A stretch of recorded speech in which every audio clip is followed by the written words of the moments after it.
जय जय श्री राधा रमण, जय जय नवल किशोर, जय गोपी चित चोर प्रभु, जय जय माखन चोर। बोलो बंसी वाले की जय, राधा वल्लभ लाल की जय, एकादशी मैया की जय। जय श्री कृष्ण। सबको राधे राधे। एक बार धर्मराज युधिष्ठिर ने भगवान कृष्ण से पूछा, महाराज अश्विन मास के कृष्ण पक्ष में कौन सी एकादशी होती है, उनका क्या महत्व है, उसके विषय में कृपा करके मुझे बताएं। भगवान गोविंद कहने लगे, जो अश्विन मास के कृष्ण पक्ष में एकादशी पड़ती है उनका नाम इंद्रा है। इंद्रा एकादशी का व्रत करने से बड़े बड़े पातकों का नाश हो जाता है और दुर्गति में पड़े हुए पितरों की सदगति होती है। इस कथा को सुनने मात्र से वाजपेयी यज्ञ का फल प्राप्त हो जाता है। भगवान गोविंद कहते हैं, धर्मराज युधिष्ठिर, इंदिरा एकादशी का जो महत्व है उसके विषय में एक जो प्राचीनतम इतिहास है उसको आप ध्यान से सुनेंगे। एक महेशमती नाम की नगरी थी और इंद्रसेन नाम के जो राजा वहाँ राज्य करते थे, बड़े धर्मात्मा थे, अपनी प्रजा का धर्म पूर्वक पालन किया करते थे। एक समय उनके नगर में भक्ति के आचार्य ब्रह्मा के मानस पुत्र ब्रह्म ऋषि नारद जी का आगमन हुआ। नारद जी को देख करके महाराज बड़े प्रसन्न हुए, उठ करके प्रणाम किया। नारद जी ने पूछा कि आपके धर्माचरण से, आपके सदाचार से राजन मैं बहुत प्रसन्न हूँ, आपके राज्य में कोई परेशानी तो नहीं है? कहा, महाराज सब भगवान नारायण की कृपा है, किसी प्रकार की कोई दिक्कत नहीं। उस समय नारद जी बोले, महाराज एक बड़ा आश्चर्य है। कई बार मैं ब्रह्मलोक से यमलोक की तरफ गया तो आपके पिता को मैंने नरक में पड़ा हुआ देखा। नरक में जाने का कारण ये रहा उनका कि उनसे एकादशी का व्रत बिगड़ गया था। एकादशी का व्रत किया था, भंग हो गया, उसकी वजह से उनको नरक में जाना पड़ा।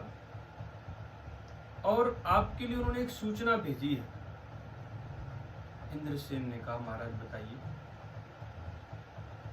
आपके पिता ने कहा है कि अश्विन मास में, जिसको हम पितृपक्ष बोलते हैं,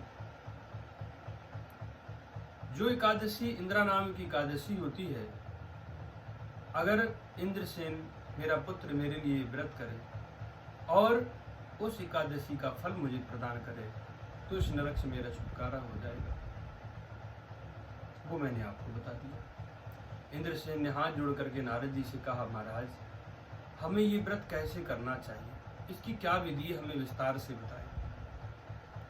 नारद जी ने कहा, जो व्यक्ति अपने पितरों की सदगति के लिए, मतलब इंद्रसेन को तो करना ही है, जिन लोगों को लगता है कि उनके पितृ जो है दुर्गति को प्राप्त है, सदगति को प्राप्त नहीं है, या अपने पितरों की प्रसन्नता के लिए व्रत करना चाहें तो इस विधि से करें।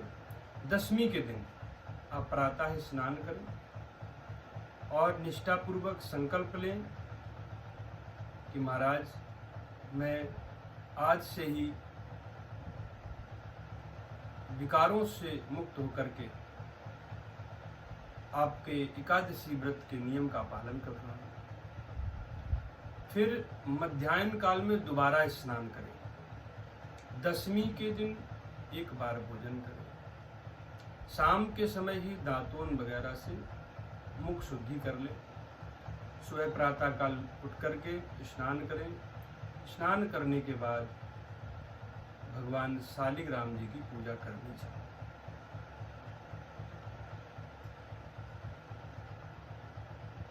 अगले दिन रात्रि में जागरण करते हुए अगले दिन जो है द्वादशी रहते हुए पारायण करें।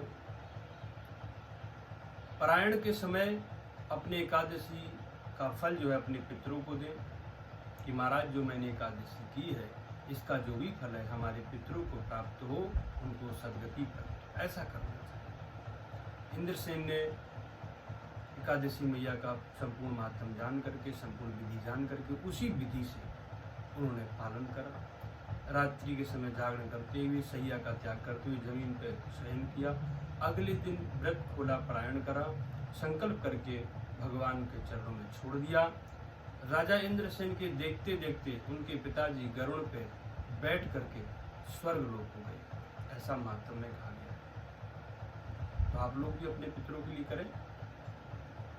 और जो लोग इस व्रत को करते हैं, जब उनका शरीर पूरा हो जाता है उनको स्वर्ग की प्राप्ति होती है। और इस कथा को सुनने मात्र से वाजपेय यज्ञ का फल प्राप्त होता है, ऐसा एकादशी में कहा गया है। पुनः एक बार भगवान राधा वल्लभ लाल के चरणों को प्रणाम करते हुए प्रेम से बोलो जय श्री कृष्ण, राधे राधे।